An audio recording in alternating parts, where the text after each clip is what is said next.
జీవము గల దేవుని సంఘము ఏది? ప్రియమైన దేవుని పిల్లలారా, సర్వాధికారము కలిగిన సంఘం అంటే ఈ భూమి మీద సర్వాధికారాలు కలిగిన సంఘం ఎలా ఉంటుంది? ఏది సర్వాధికారం కలిగిన సంఘం? ఈ పాఠంలో తెలుసు. ప్రియమైన దేవుని పిల్లలారా, ముందు సంఘము అంటే తెలియాలి మనకి. సంఘం అనగా లోకంలో మనకు ఎన్నో సంఘాలు కనిపిస్తాయి. డోక్రా సంఘాలు విన్నా కదా, డ్వాక్రా గ్రూపు సంఘాలు, ఆటో కార్మికుల సంఘం, టీచర్స్ యూనియన్ సంఘం.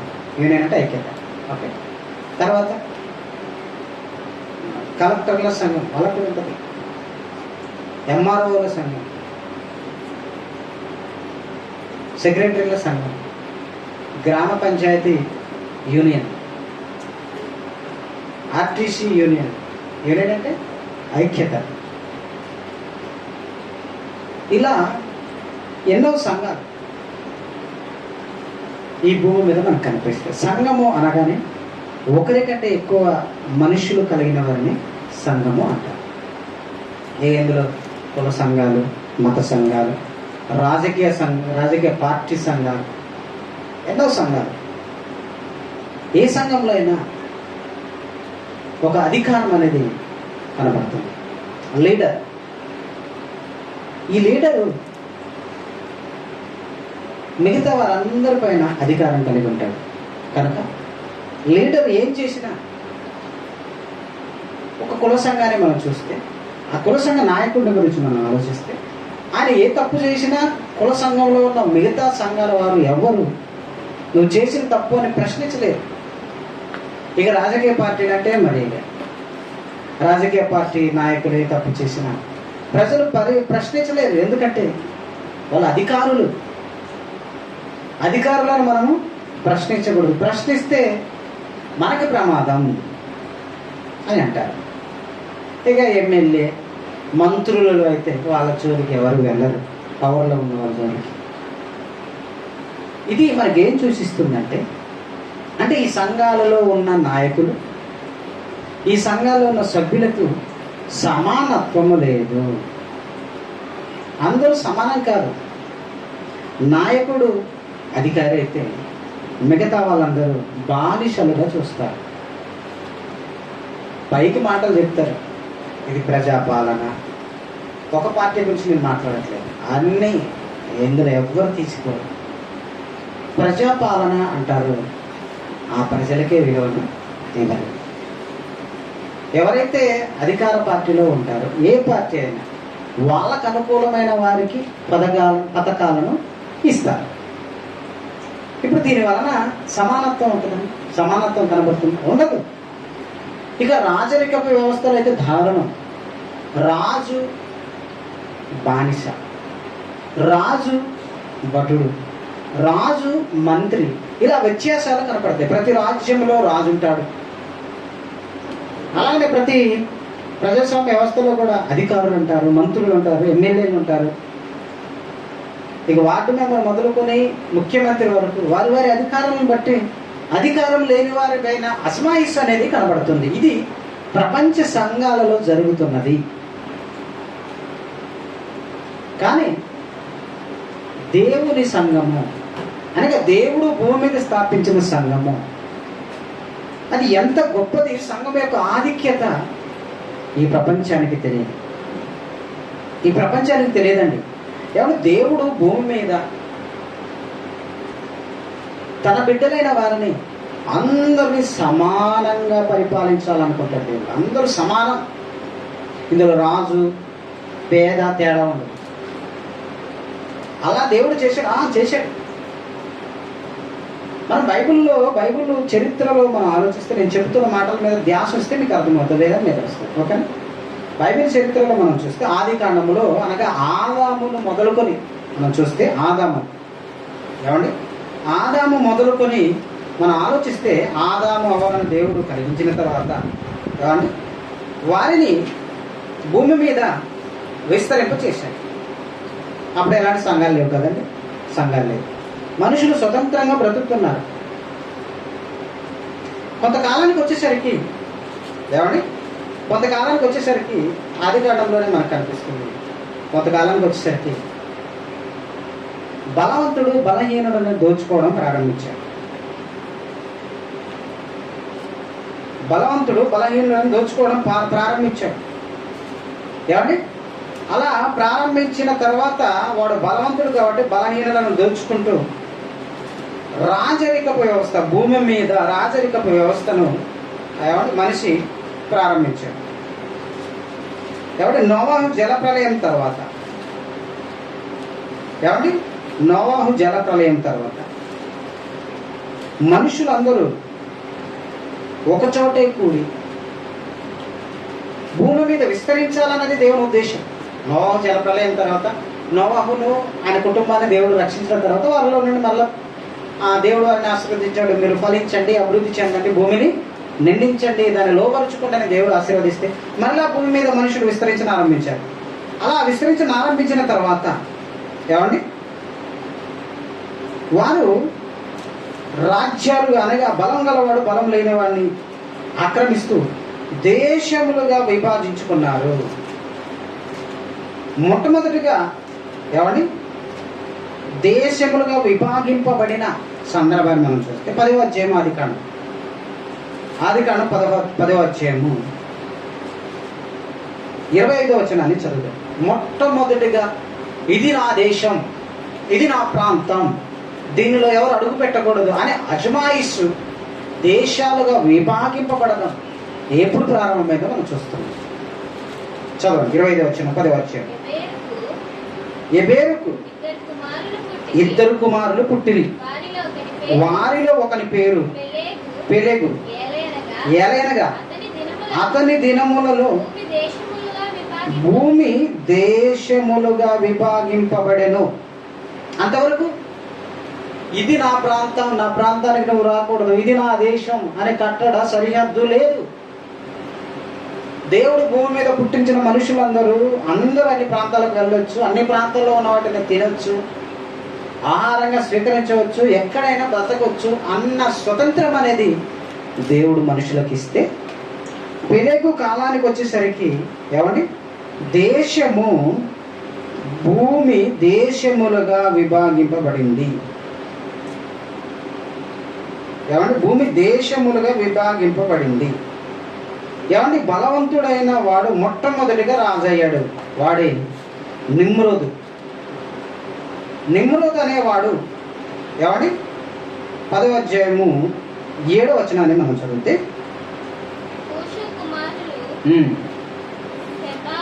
8వ వచనం చదివితే 8వ వచనం. కూషు నిమ్రోదును కనెను, అతడు భూమి మీద పరాక్రమశాలి ఉండుటకు ఆరంభించను. అతడు యెహోవా ఎదుట పరాక్రమము గల వేటగాడు. కాబట్టి యెహోవా ఎదుట పరాక్రమము గల వేటగాడే నిమ్రోదు వలె అను లోకయుక్తి కలదు.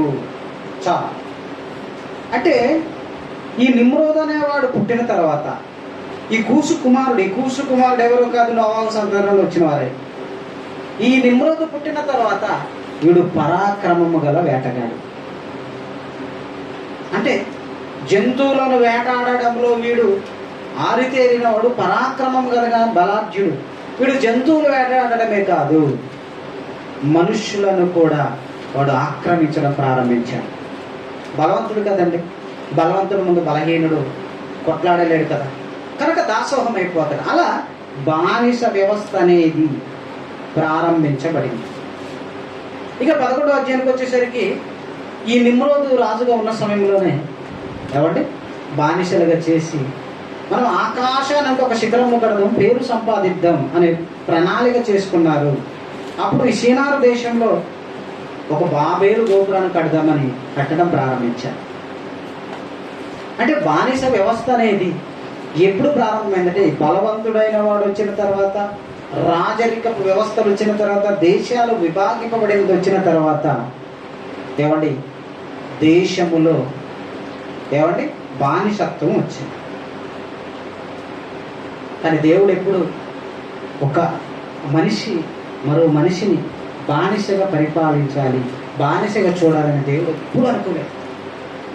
ఎందుకంటే దేవునికి ఈ భూమి మీద ఉన్న మనుషులందరూ పిల్లలే. ఏ పిల్లవాడు మరో పిల్లవాడిని బానిసగా చూస్తే ఏ తండ్రి ఊరికి బాగా ఆనందం వేస్తుంది? బాధే. కనుక దేవుడు ఎప్పుడు ఒకరిని బానిసగా చేయాలని అనుకోలేదు. కానీ మనుషులే అలా తయారైపోయారు, బానిసలు అయిపోయారు అనేది మనకి బైబిల్ చెప్తుంది. రైట్. అయితే మరి తర్వాత మరి దేవుడు మరి ఏం చేయలేదంటే దేవుడు ఒక సంఘాన్ని స్థాపించాడు. బైబిల్ చరిత్రలో మనం చూస్తే దేవుడు ఈ ప్రపంచంలో ఎవ్వరు అందించని చక్కటి పరిపాలన అందించాలని దేవుడు పరలోకం నుండి భూమి మీద ఒక సంఘాన్ని స్థాపించాడు. ఆ సంఘం స్థాపించడానికి ముందు చరిత్ర మనం ఆలోచిస్తే ఈ భూమి మీద ఎవరి ద్వారా ఆ సంఘాన్ని స్థాపించారు, ఏ మనుషులు సెలెక్ట్ చేయాలని దేవుడు వెతికితే దేవుడికి ఎవరు కనిపించారంటే నీతిమంతుడైన అబ్రహాము కనిపించాడు.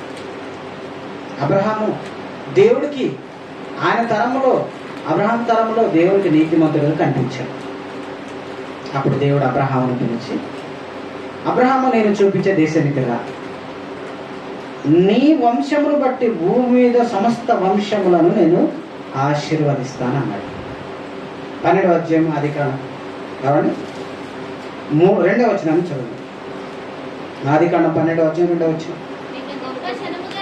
నిన్ను గొప్ప జనముగా చేసి నిన్ను ఆశీర్వదించి నీ నామమును గొప్ప చేయుదును, నీవు ఆశీర్వాదముగా నుండువు, నిన్ను ఆశీర్వదించు వారిని ఆశీర్వదించదను, నిన్ను దూషించు వారిని శపించదను, భూమి యొక్క సమస్త వంశములు నీ యందు ఆశీర్వదింపబడునని అబ్రహాముతో అనగా. ఈ మాట చూడండి, అబ్రహాము వంశము ఆశీర్వదించబడిందంటే అబ్రహామును బట్టి దేవుడు అబ్రహాము వంశాన్ని ఆశీర్వదించాడని మనము ఆలోచించవచ్చు.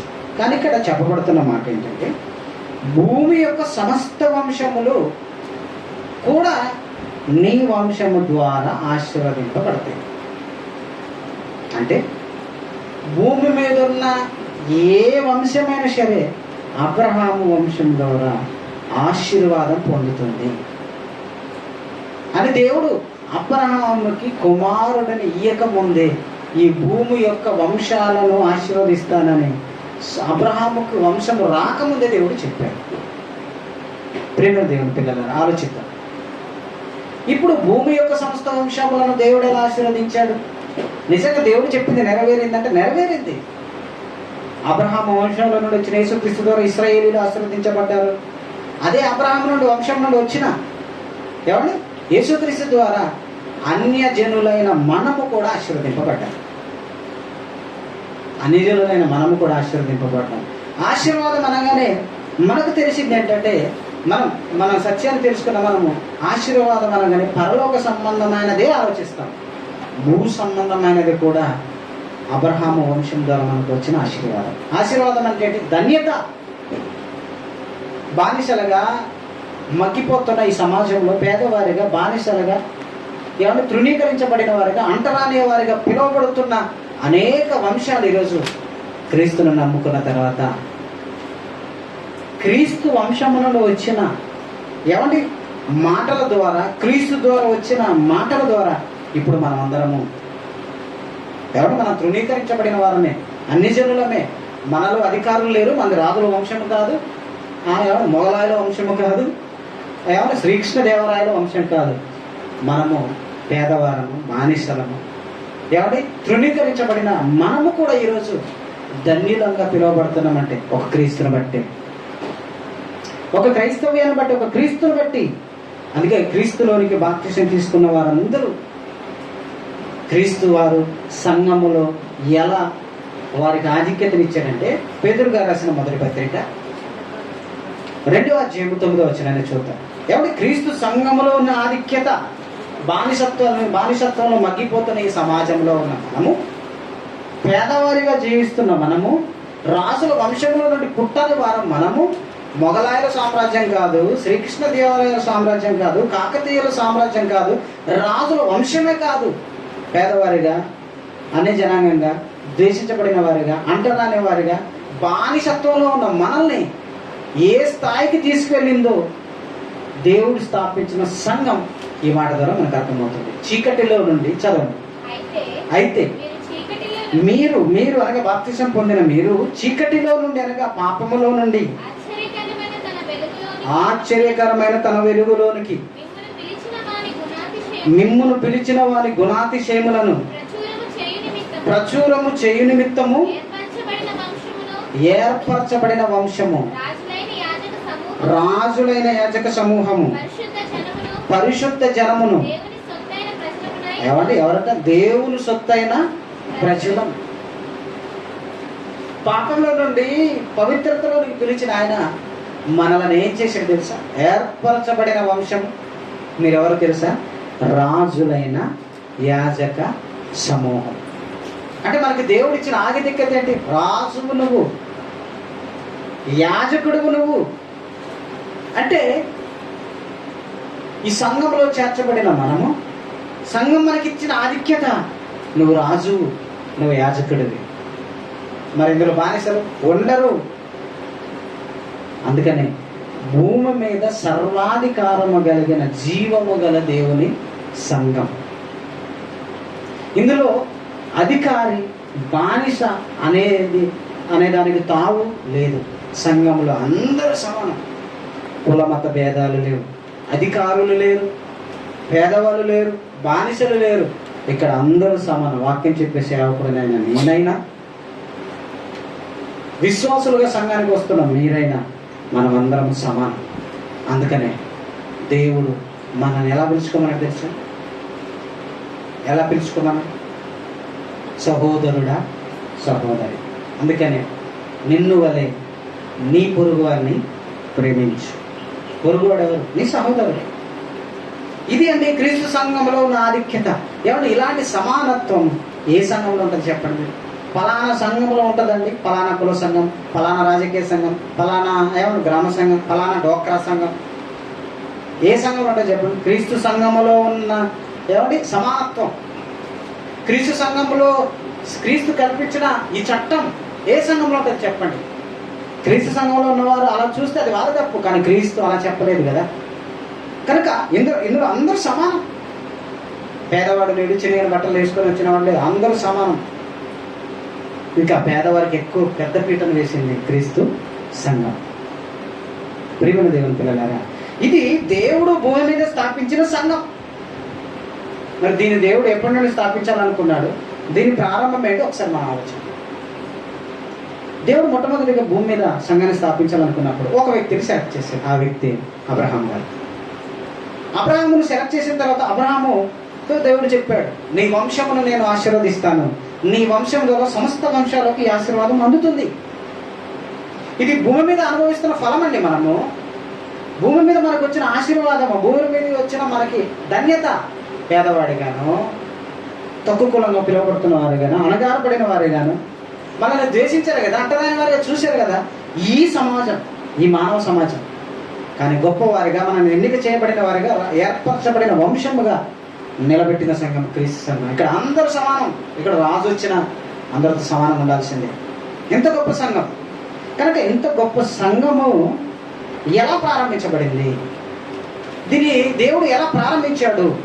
బైబిల్ చరిత్రలో మనం చూడగలిగితే, మొదటిగా దేవుడు అబ్రహామును సెలెక్ట్ చేసుకున్న తర్వాత, అబ్రహాము గర్భవాసం నుండి వచ్చింది ఎవరు? ఇస్సాకు. ఇస్సాకు గర్భవాసం నుండి వచ్చింది ఎవరు? యాకోబు. యాకోబుకు 12 మంది కుమారులు. ఆ 12 మంది కుమారులు 12 మంది గోత్రకర్తలు. వీళ్ళు దేవుడు మొదట సెలెక్ట్ చేసుకున్న జనాంగం, మొదట ఆశీర్వదింపబడిన జనాంగం. మనకంటే ముందు వాళ్ళు ఆశీర్వదింపబడ్డారు. దేవుని యొక్క ఆధిక్యత, దేవుని యొక్క వాళ్ళ కనుచూపు వారి మీద ఉంది. కనుక వాళ్ళు సమానత్వంగా బ్రతికారు. ఎంత సమానత్వం అంటే ఇశ్రాయేలీల్లో అందరు సమానం. ఏమండి? అయితే వాళ్ళు బానిసత్వంలోకి వెళ్ళారు. వెళ్ళిన తర్వాత వాళ్ళని విడిపించడానికి దేవుడు నాయకుడైన మోషేను పంపించాడు. ఇప్పుడు మోషే సుమారుగా 20 లక్షల మంది ప్రజల మీద అధికారి. ఇప్పుడు వాళ్ళని పాలుతేనెలు ప్రవహించే దేశం నుండి విడిపించి, క్షమించండి, ఐగుప్తులో నుండి విడిపించి పాలుతేనెలు ప్రవహించే దేశానికి తీసుకొని వెళ్ళాలి. ఈ మధ్య కాలంలో 40 ఏళ్ళు పట్టింది ఆయనకి. ఈ 40 ఏళ్ళలో ఎక్కడ మోషే నేను రాజును, నేను అధికారిని, నాకు మీరు లోబడవలసిందే, మీరు బానిసలే అన్న మాట కనపడదు. అదండి ఈ క్రీస్తు సంఘంలో ఉన్న, అదండి దేవుని సంఘంలో ఉన్న ఆధిక్యత. ఇంకా విషయం ఏంటో తెలుసా? ఆ ప్రజలే పాపం చేసి దేవునికి భిన్నంగా బ్రతికి చావుకు దగ్గరైతే ఎవరు దేవుని మాట వెనక తిరిగి వెళతానంటే నాయకుడైన మోసే సాష్టాంగ నమస్కరించి ఇశ్రాయేలు ప్రజలకు సాష్టాంగ నమస్కారం చేసి మీరు ఇది చేయకండి, దేవుని కోపానికి బలి కాకండి అని నాయకుడుగా ఉన్న మోసే వంగి వంగి దండాలు పెట్టి వాళ్ళని బతిలాడుకున్నాడు. అది నాయకుడి లక్షణం. అలాంటి నాయకులు ప్రపంచంలో నేడుగా మీరు ఎక్కడ చూడగలరు? రాజకీయ నాయకులు చూడండి, మనకి దండం పెడతారండి, మనమే నమస్తే అనలేదు అనుకున్నాడు, మనసులో పెట్టుకుంటారు, పెడతారు దండం. ఎప్పుడు ఓటు అప్పుడు వచ్చి వంగి వంగి దండాలు పెడతారు. ఓటు పడంగానే అవతలకి వెళ్తే అసలు మనం పట్టించుకోదు. పోనీ దండం పెట్టడం తర్వాత సంగతి, మన అర్జీ, మన సమస్య వాళ్ళ ముందుకు తీసుకెళ్తే అసలు దాన్ని స్వీకరిస్తారండి? స్వీకరిస్తారా? వాళ్ళతో మనకు గొడవ అయింది అనుకుందాం, వాళ్ళతో మనకి ఏదో సమస్య వచ్చింది. సమస్య వచ్చినప్పుడు వాళ్ళ మీద మనం న్యాయం చేయమని కనీసం న్యాయస్థానానికి వెళ్ళగలము? వెళితే మనకు న్యాయం జరుగుతుందా? చెప్పండి, మీరు చెప్పండి. జరుగుతుందా న్యాయం? జరగదు. అంటే పేదవాడుగానే బానిస. కానీ క్రీస్తు సంఘంలో అలా ఉండదు. నాయకుడే, ప్రజలను పాలించే నాయకుడే ప్రజల కోసమే ప్రాణం ఇచ్చే నాయకుడిగా ఉంటారు. అది క్రీస్తు సంఘంలో కనబడే గొప్ప నాయకత్వం. ఇక మోషే తర్వాత ఏమన్నా ఎందుకు మోషే గారు పరిపాలిస్తున్నారు అనుకుంటున్నారు? కాదు, పరిపాలిస్తున్నది ఎవరు తెలుసా? దేవుడు. ఇక మోషే తర్వాత, మోషే మరణించిన తర్వాత ఆయన శిష్యుడైన యెహోషువ నాయకుడు అయ్యాడు. ఆయన ద్వారా వాళ్ళు పాలు తేనెలు ప్రవహించే దేశంలో ప్రవేశించారు, కనాను దేశంలో ప్రవేశించారు. అక్కడ యెహోషువ తర్వాత మరలా 14 మంది న్యాయాధిపతులు పరిపాలన చేశారు. పరిపాలన అంటే రాజులాగా వాళ్ళు ఉంటారండి. న్యాయాధిపతులు అంటే ఎలా ఉంటారు? ప్రవక్తలు. వాళ్ళు దేవుని పక్షాన దేవుని మాటలు చెప్తారు, తర్వాత వాళ్ళ పని వాళ్ళు చేసుకుంటారు. అందరూ స్వతంత్రులు, ఇశ్రాయేలీలు స్వతంత్రులు. ఎవరి మీద అధికారం చేయడానికి లేదు. స్వతంత్రమైన జీవితం అంటే దేవుడు వారికి ఇచ్చింది. ఎందుకంటే వారి పైన రాజు ఎవరు తెలుసా? దేవుడు. దేవుడు ఎప్పుడు బానిసత్వాన్ని ప్రోత్సహించడండి. దేవుడు అందరిని సమానంగా చూడాలనుకుంటాడు. నమ్మకం డెమోక్రటిక్ దేవుడు. డెమోక్రటిక్ అంటే స్వతంత్రంగా పరిపాలించే ఒక దేవుడు, ఒక మంచి నాయకుడు దేవుడు. ప్రవక్తల ద్వారా దేవుడు పరిపాలిస్తున్నాడు. తర్వాత సమూయేలు కాలంలో ఇశ్రాయేలీలు చుట్టూ ఉన్న ప్రజలను చూసి అందరికి రాజులు ఉన్నారు, మాకు రాజు లేదని లోక మర్యాద చొప్పున మాకు రాజు కావాలన్నారండి. ఒకసారి చూద్దాం సమూయేలు 1వ గ్రంథం. ఏమండి అంటే బానిసరకాన్ని కోరుకున్నారు. ఎందుకంటే రాజరిక వ్యవస్థ ఎలా ఉంటుందో దాని కావాలని వారే కోరుకున్నారు. సమూయేలు 1వ గ్రంథం. ఏమండి సమూయేలు 1వ గ్రంథంలో 8వ అధ్యాయంలో 4వ వచనం చదువుతాం. సమూయేలు 1వ గ్రంథం 8వ అధ్యాయం 4వ వచనం. ఇశ్రాయేలు పెద్దలందరూ కూడి రామాలో సమూయేలు వద్దకు వచ్చి చిత్తగించుము, నీవు వృద్ధుడవు, నీ కుమారులు నీ ప్రవర్తన వంటి ప్రవర్తన గలవారు కారు గనుక. ఏమండి ఏమంటున్నారండి? నీ కుమారులు నీ ప్రవర్తన లాంటి ప్రవర్తన గలవారు గనుక మాకు సకల జనుల మర్యాద చొప్పున రాజు కావాలి. ఏమండి నీ కుమారులు నీ ప్రవర్తన వంటి ప్రవర్తన గలవారు కారు గనుక మాకు నీలాంటి మరో ప్రవక్తను వెతికి నువ్వే నీ తదనంతరం నియమించవచ్చు కదా. అంటే ఆ కారణము సాకు చూపించి లోకములో ఉన్న రాజరికపు పరిపాలన కావాలని అడుగుతున్నారు. లోకంలో ఉన్న రాజరికపు పరిపాలన ఎంత దారుణంగా ఉంటుందో దేవుడు చెప్పాడండి. తర్వాత కాబట్టి రాజు అంటే మీరు ఏమనుకుంటున్నారు? రాజు కింద బానిసలుగా మీరు, మీ కుమారులు, మీ కుమార్తెలు బోనగత్తెలు గాను, చెలిగత్తెలు గాను, ఏమంటే మీ కుమారులు భటులు గాను, రాజు ఏమంటే రథం ముందు పరిగెత్తాలి. రాజు కుటుంబ రాజ పరివారం కోసం మీరు ఏమంటే మీరు పండించిన దానిలో భాగం, శ్రేష్టమైన భాగఫలం పంపించాలి. ఇలాంటి బానిస రకం ఉంటుంది. కాబట్టి మీరు ఎలా కోరుకుంటున్నారు అలాంటి పరిపాలన అని దేవుడు చెప్పినా అయినా పర్లేదు, మాకు మాత్రం రాజు కావాలి అని అడిగారండి. ఏమండి 19వ వచనం చదువు. దేవుడు ఇవన్నీ చెప్పాడు. చెప్పిన తర్వాత వాళ్ళు ఏమన్నారు? 19వ వచనం. అయినను జనులు సమూయేలు యొక్క మాట చెవిన పెట్టనొల్లక అలాగు కాదు, జనములు చేయు రీతిన మేము చేయనట్లు మాకు రాజు కావలను. మా రాజు మాకు న్యాయము తీర్చును, మా ముందర పోవచ్చు, అతడే మా యుద్ధములను జరిగించును. ఏమని? అబ్బా, రాజట ఇలా ముందుగా ఉండి యుద్ధాలు జరిగిస్తాడట. రాజు వెళ్తాడండి, సైన్యాన్ని పంపుతాడట. ఇలా తయారయ్యారండి. దేవుడు ఎంతో బాధపడ్డాడండి. ఎంతో బాధపడి దేవుడు చెబుతున్నాడు కదా. దేవుడు అప్పుడు ఎప్పటి వరకు ఇశ్రాయేలును పరిపాలించింది ఎవరో తెలుసా? దేవుడు కదా. ఇప్పుడు 12వ చదవండి. ఇశ్రాయేలును పరిపాలించిన దేవుడే బాధపడి చెబుతున్నమాట. 12వ అయితే అమ్మోనీయుల రాజైన నాహాసు మీ మీదికి వచ్చుట చూడగానే మీ దేవుడైన యెహోవా మీకు రాజయ్యున్నను, ఆయన కాదు, ఒక రాజు మమ్మల్ని ఏలవాలని మీరు నాతో చెప్పితిరి. చాలు. అంటే ఇప్పుడు రాజు కావాలని అడగక మునుపు ఇశ్రాయేలులకు రాజు ఎవరు తెలుసా?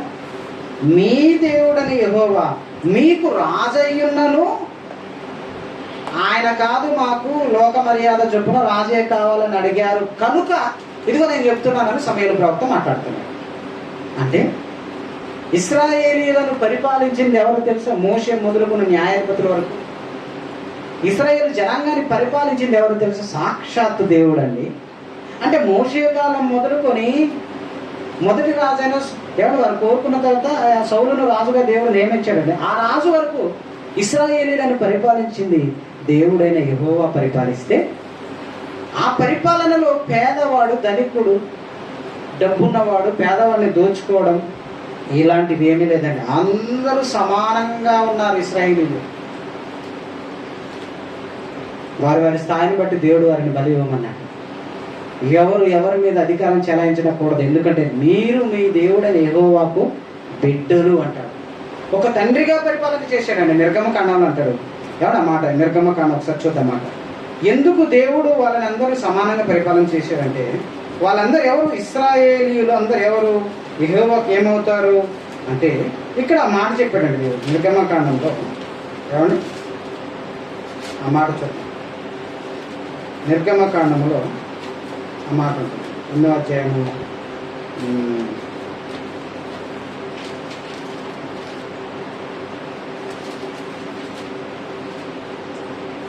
మీరు మీ దేవుడని యెహోవాకు బిడ్డలు అని ఉంటుంది.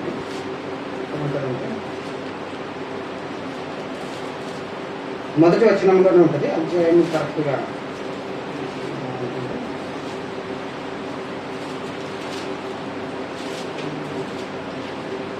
లేదా ద్వితీయోపదేశకాండం కావచ్చు, లేవికాండం కావచ్చు, కరెక్ట్గా నాకు ఐడియా లేదు. మొత్తానికైతే దేవుడు ఏమంటాడంటే ఇశ్రాయేలును మీరు మీ దేవుడైన యెహోవాకు బిడ్డలు. కనుకనే ఒక తండ్రి ఒక బిడ్డ మరో బిడ్డ మీద అధికారం చెలాయించమని ఎలా చెప్పగలడండి? కనుక 14వ అధ్యాయం ద్వితీయోపదేశకాండం మొదటి వచనం. ద్వితీయోపదేశకాండం 14వ అధ్యాయం మొదటి వచనాన్ని చూస్తే, ద్వితీయోపదేశకాండం 14వ అధ్యాయం మొదటి వచనం, మీరు మీ దేవుడైన యెహోవాకు బిడ్డలు కనుక. చాలు. ఎవరట? ఇశ్రాయేలు దేవుడైన యెహోవాకు బిడ్డలు. అంటే బిడ్డలని ఒక తండ్రి ఎలా పరిపాలన చేయాలనుకుంటాడు? అందరినీ సమానంగా పరిపాలన చేయాలనుకుంటాడు. కానీ దేవుడు పరిపాలనను వద్దన్నారు ఇశ్రాయేలీయులు. బానిసలుగా వెళ్ళిపోయారు. ఇక రాజు కావాలన్నాడు అన్నారు. రాజుల యొక్క వ్యవస్థ ఎలా ఉంటుందో దేవుడు చెప్పిన అయినా మాకు కావాలంటే అప్పుడు కూడా దేవుడు ఆలోచించి రాజు కూడా నీతిమంతుడు కావాలని నీతిమంతుడైన సౌలును రాజుగా చేసి ఆ రాజు సముఖంలో పరిపాలన ఎలా చేయాలో కూడా ఒక కాపీని అంటి పెట్టుకుని ఆ విధంగా పరిపాలన చేయాలని ఒక రాజును నియమించిస్తే బానిసలుగా ఉంటున్న ఇశ్రాయేలీయులు రాజరికపు వ్యవస్థలకు వెళ్ళి సర్వనాశనం అయిపోయారు. అంటే స్వతంత్ర పరిపాలనను వద్దని కొత్తగా వెంత పాతక రోత టైపు చివరికి వెళ్ళి గోతిలో పడ్డారు. ఏమండి? సౌలు పరిపాలన తర్వాత మంచి రాజు రావడం వాళ్ళకి అదృష్టం. దావీదు పరిపాలన చేసే 40 ఏళ్ళు. తర్వాత దావీదు కుమారుడైన సొలొమోను మంచి పరిపాలన చేశాడు జ్ఞానంతో, కానీ ట్యాక్స్లు పెట్టాడు. రాజు అంటే తెలుసు కదండి, ట్యాక్స్ ఉంటుంది, పన్ను. కాబట్టి పన్ను ఉంటుంది. భారతదేశంలో బ్రిటిష్ వాళ్ళు పరిపాలన చేసినప్పుడు దారుణమైన పన్నులు పెట్టేవారు. ఏమండి అంటే రాజరిక వ్యవస్థలో ఏముంటుంది, పన్ను ఉంటుంది. ఇప్పుడు సొలొమోను పన్ను పెట్టాడండి. రాజైన సొలొమోను మందిరం కట్టినందుకు ఏమండి గొప్పవాడిగా చెప్పిన ఆయన ప్రజల మీద పన్నుల భారం ఎక్కువ పెట్టాడు. అప్పుడు సొలొమోను తదనంతరం ఆయన కుమారుడైన రెహబాము రాజు అయినప్పుడు ఇశ్రాయేలు పెద్దలందరూ, పెద్ద గోత్రకర్తలందరూ వెళ్ళి ఒక రిక్వెస్ట్ పెట్టుకున్నారు. రాజా, మీ నాన్నగారు సొలొమోను గారు గొప్ప పరిపాలన చేశారు, కానీ మీ నాన్నగారు చేసింది ఒకటే తప్పు ఏంటంటే మా మీద అధికమైన పన్నుల భారము పెట్టారు, కనుక మీరు కొంచెం చూసి పన్నులు తగ్గించండి అని అడిగితే వాడెంత దుర్మార్గుడు అంటే, మా నాన్నగారి బొటన వేలు బరువు కంటే నా చిటికెన వేలు బరువు ఎక్కువ ఉంటుంది అన్నాడు. దీనికి అర్థం ఏంటి? మీకు అర్థమవుతుందా? బొటన వేలు బరువు కంటే చిటికెన వేలు బరువు ఎక్కువ ఉంటుందంటే నేను ఇంకా పన్ను ఇంకా పెంచుతానని సమాధానం. దరిద్రుడు కదండి. దేవుడికి కోపం వచ్చేసి 12 గోత్రాలు ఉన్న రాజ్యాన్ని 10 గోత్రాలు విభజించి సొలొమోను దాసుడైన యెరోబాముకి 10 గోత్రాలు ఒక రాజ్యంగా ఇచ్చాడు. 2 గోత్రాలని ఇంకా రాజ్యంగా ఉంచాడు దేవుడు. ఎందుకంటే ఇలా పన్నుల భారం భరించినాడు, ఇలా పరిపాలన దేవుడికి నచ్చక అలా ఆయన మారుతారండి. కానీ ఇంకా సర్వనాశనం అయిపోయాడు. కనుక దేవుడు ఏదైతే పరిపాలించాలి, ప్రజలను సమానంగా అనుకున్నాడో అది తన ప్రజలైన ఇశ్రాయేలీయులలో కూడా ఆ పరిపాలన వాళ్ళు వద్దనుకున్నప్పుడు దేవుడు ఇక తన రాజ్యాన్ని భూమి మీద స్థాపించాలంటే సరైన రాజు కావాలి. ఆయన కోసం దేవుడు ఎదురు చూస్తున్నాడు. ఆ రాజ్యం ఈ భూమి మీదకి వచ్చిన ప్రభు అయిన యేసుక్రీస్తు వారు. విషయం ఏంటంటే యేసుక్రీస్తు వారు రాజ్య పరిపాలన ప్రారంభించడానికి, ఇదిగో ఈ రాజుల పరిపాలన తర్వాత ఇశ్రాయేలీలలో 19 మంది రాజులు ఇశ్రాయేలు రాజ్యాన్ని వెళితే 20 మంది రాజులు యూదులను వెళితే వీళ్ళందరూ బబులోను బానిసలు వెళ్ళారు. ముందు అష్షూరు బానిసకి ఇశ్రాయేలీలు వెళితే బబులోను బానిసలకి యూదులు వెళ్ళారు. మళ్ళీ అష్షూరు బానిసకి వెళ్ళిన వాళ్ళు కూడా బబులోనికి వచ్చారు. ఎందుకంటే అప్పటికి బబులోను సామ్రాజ్యం, బాబిలోనియన్ సామ్రాజ్యం ప్రపంచాన్ని పరిపాలిస్తున్న సామ్రాజ్యం కాబట్టి అందరూ దానికి ఎందుకు వచ్చారు. అందులో యూదులు ఉన్నారు, ఇశ్రాయేలీలు కూడా అక్కడే ఉన్నారు. అప్పుడు దేవుడు తన రాజ్యాన్ని స్థాపించడానికి ఆ బబులోను సామ్రాజ్యపు అధినేత అయిన నెబుకద్నెజరుకి ఒక కళను పుట్టించాడు. వాడు క్రూరుడే, బబులోను సామ్రాజ్యనేత క్రూరుడే.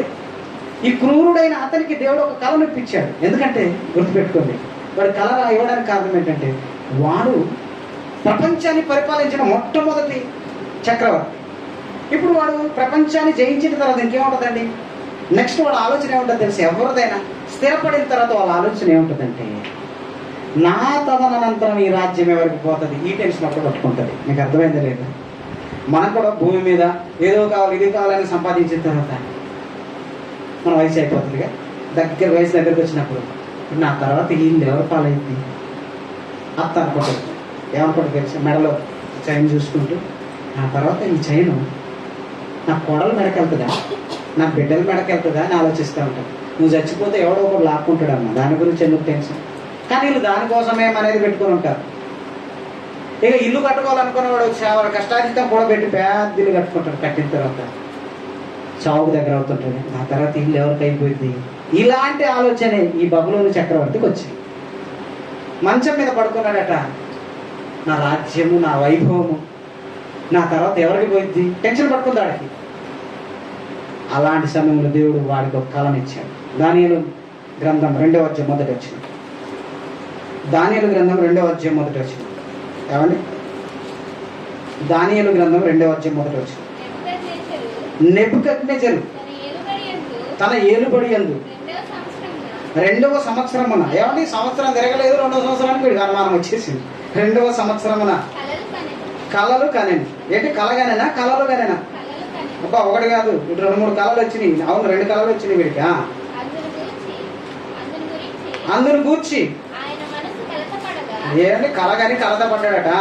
ఆ కళ ఇచ్చింది దేవుడు అండి. ఎందుకంటే వీడికే ఇవ్వాలి, ఎందుకంటే వీడే కదా ఆ స్థానంలో ఉన్నాడు. కనుక అందుని గురించి వాడి కలత వచ్చింది. ఇంకా నిద్ర పట్టలేదు. ఇంకేం పడుతుంది నిద్ర? కాగా రాజు తాను కనిన కలలను తనకు తెలియజెప్పుటకై శకునగాండ్రును, గారడి విద్య గలవారును, మాంత్రికులను, కల్దీయులను పిలువనంపుడని ఆజ్ఞేయగా వారు వచ్చి రాజు సముఖమున నిలిచిరి.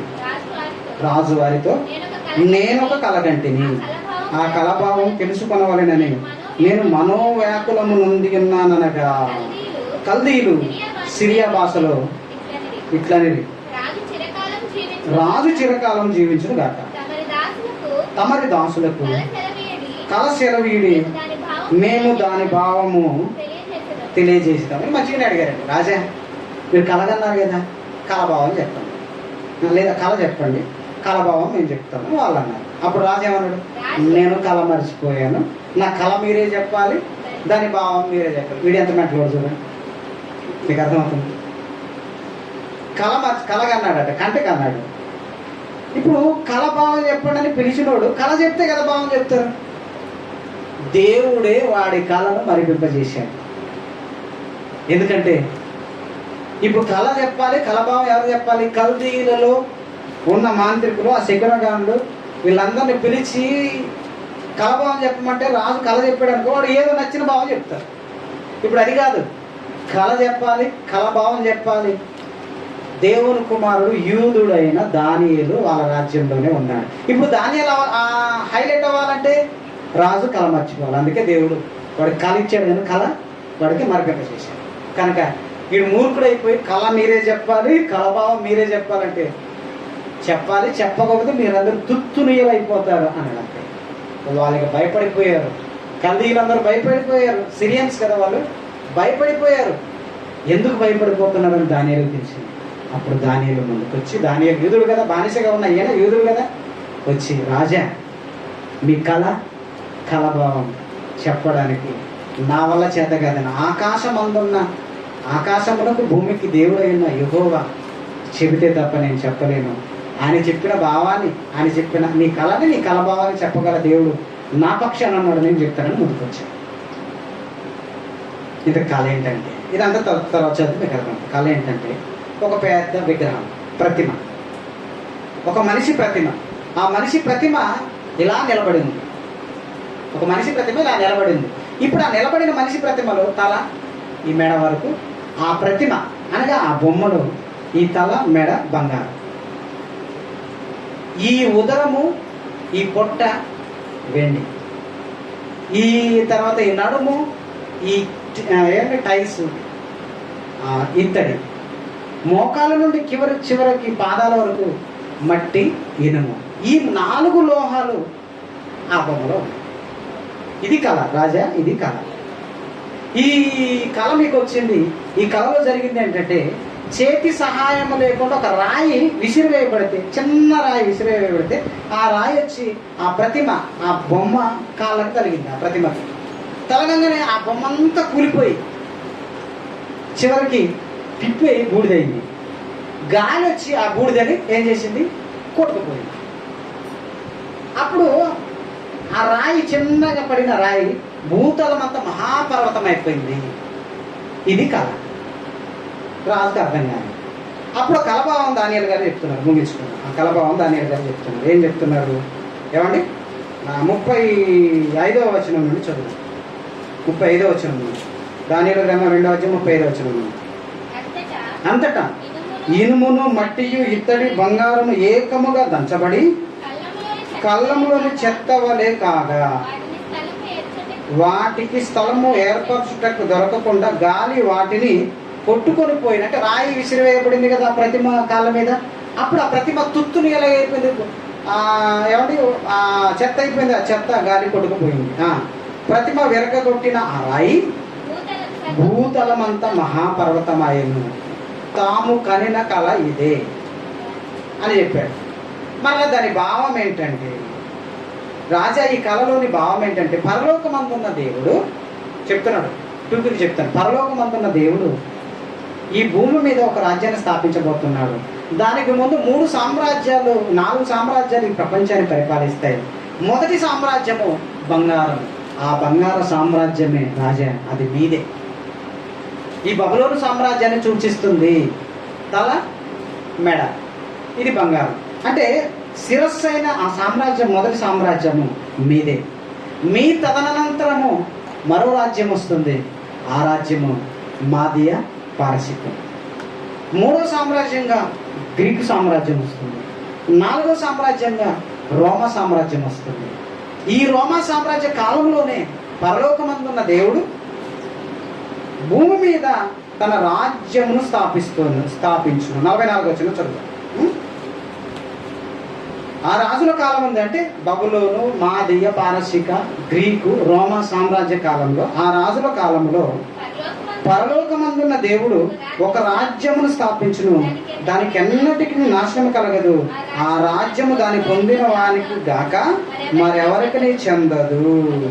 అది ముందు చెప్పిన రాజ్యములన్నిటిని పడగొట్టి నిర్మూలము చేయును గాని అది యుగ యుగముల వరకు నిలుచును. అదే క్రీస్తు సామ్రాజ్యం, క్రీస్తు సంఘం. అందులో మనం ఉన్నాం. ఏమండి, మనం ఉంటున్న ఈ సంఘం గురించి దేవుడు బబులోను సామ్రాజ్యం ఏర్పడినప్పుడే ప్రవచించిన ప్రవచనం దానియేలు గ్రంథం ద్వారా. అంటే ఇప్పుడు క్రీస్తు సామ్రాజ్యము ఎప్పటి దేవుడి సంకల్పంలో ఉంది? అది ముందున్న 4 సామ్రాజ్యాలను పడగొట్టి భూతలం అంత పెద్దదైందా? అవును, అయింది. అందుకని ఈరోజు క్రీస్తు సామ్రాజ్యం ఎక్కడ ఉంది? ప్రపంచ దేశాల్లో ఉంది. క్రైస్తవుడు అనే పిలువబడుతున్నవాడు, బాప్తిసం పొందిన ప్రతి క్రైస్తవుడు క్రీస్తు సామ్రాజ్యంలో సభ్యుడు. కనుక క్రీస్తు సామ్రాజ్యం లేని దేశము లేదు. ప్రపంచంలో అందరూ జరుపుకునే పండుగ ఏదని? క్రిస్మస్. ప్రపంచ దేశంలో జరుపుకుంటారు. దేనిని బట్టి క్రిస్మస్? క్రిస్మస్ మనం జరుపుకున్న, క్రిస్మస్ అంటే అర్థం ఏంటి? క్రీస్తుని ఆరాధించడమే క్రిస్మస్ అండి. ఆ క్రీస్తుని ఆరాధించేవారు ప్రతి దేశంలో ఉన్నారు. అంటే అక్కడ క్రీస్తు సామ్రాజ్యం ఉంది. మరి బబులోను సామ్రాజ్యం ఉంది ఇప్పుడు? లేదు. మాదియ పారసికులు ఉన్నారా? లేరు. గ్రీకులు ఉన్నారా? లేదు. రోమన్స్ ఉన్నారా? లేరు. సీజర్ చక్రవర్తులు లేరు. ఏమండి, 66 సంవత్సరాలు పరిపాలించిందండి బబులోను సామ్రాజ్యం. బంగారం, ఆ సామ్రాజ్యాన్ని దేవుడు దేంతో పోల్చాడు? బంగారంతో పోల్చాడు. అంటే మంచి పరిపాలన. మంచి పరిపాలన అంటే బానిసత్వం లేదని కాదు అర్థం. బంగారాలు, వజ్రాలు, వైడూర్యాలతో తలతూగిన రాజ్యం అది. అలాగే శ్రీకృష్ణదేవరాయలు పరిపాలన చేశారు కాకతీయులు వరంగల్. క్షమించండి, విజయనగర సామ్రాజ్యం. ఎట్లా? రత్నాలను ఏం చేశారట? రాసులుగా పోసి అమ్మారట. ఇప్పుడు అమ్ముతారు. కూరగాయలు అమ్మినట్టు అమ్మేవారట. ఇప్పుడున్నాయి రత్నాలు. రాయలసీమ రత్నాల సీమ అంటారు కానీ పంటల్లోకి ఎండుతున్న సీమ అంటే లేవు ఇప్పుడు.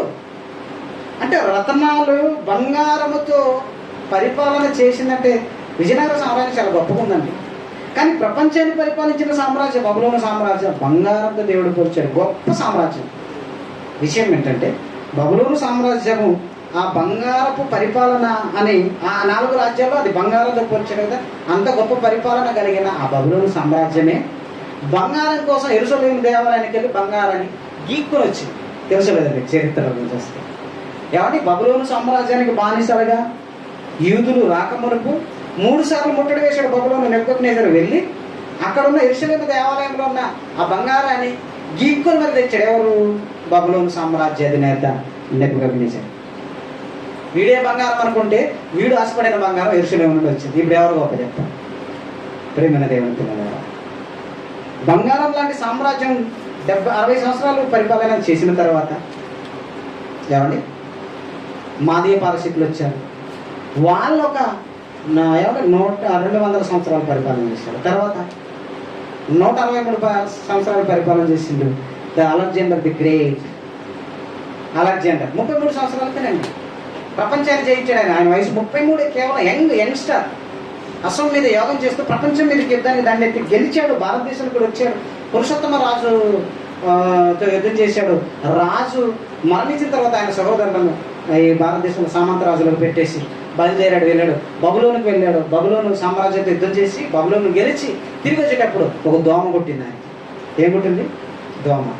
దోమ కొడితే ఏమొస్తుంది? మలేరియా వచ్చింది. మలేరియా వస్తే అప్పుడు మలేరియా మందులు లేవుగా, చచ్చి ఊరుకోండి.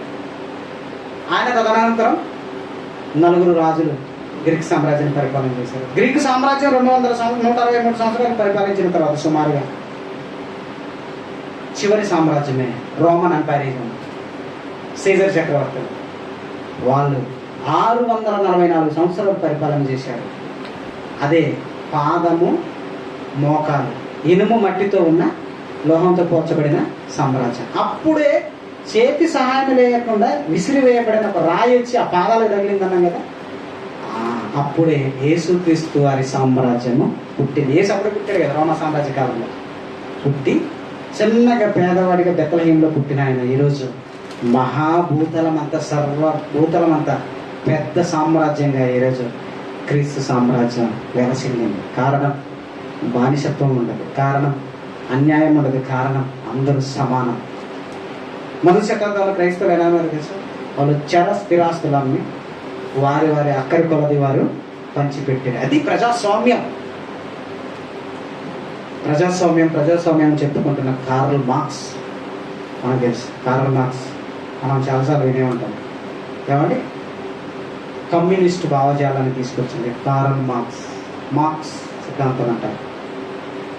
పేదవాడికి ఇవ్వడానికి ధనవంతుడి దగ్గర దోచుకోవాలంటాడు. కానీ ఈ కార్ల్ మార్క్స్ పరిపాలన కాలంలో చైనా దేశంలో పుట్టినది. చైనాలో ఉన్న రైతుల దగ్గర భూములన్నిటిని లాక్కున్నవాడండి ఈయన చరిత్ర చూస్తే. పేద రైతుల దగ్గర కాదు, ప్రతి రైతు దగ్గర భూమి లాక్కుని ఎవరికి భూమి శాశ్వత చట్టం కాదని ప్రభుత్వం మాయం చేశాడు కార్ల్ మార్క్స్. సుమారుగా 4 మిలియన్ల ప్రజలు చావుకు కారణమయ్యాడు. ఎవరు? Karl Marx. ఇది చరిత్ర చెప్తున్న వాస్తవం. కానీ ఆయన గొప్ప లీడర్. కానీ ఎంతమంది చావుకు కారణమయ్యాడు? 4 మిలియన్లు అంటే 40 లక్షల మంది సుమారు. ఇది సుమారు లెక్కలే, అధికారిక లెక్కలే, తెలియకుండా ఎంతో. ఆయన పరిపాలన కాలంలో అంటే ప్రజల దగ్గర భూములు లాక్కున్నాడండి. ఈరోజు చైనా దేశంలో చూడండి, ఎవరికి సొంత పట్టా ఉండదు. భారతీయులకు మనకు ఉంటుంది పట్టా, మన పేరు మీద పట్టా, మనకి హక్కు ఉంది, ఆస్తి హక్కు ఉంది. కానీ చైనా దేశంలో ఆస్తి హక్కు లేదు.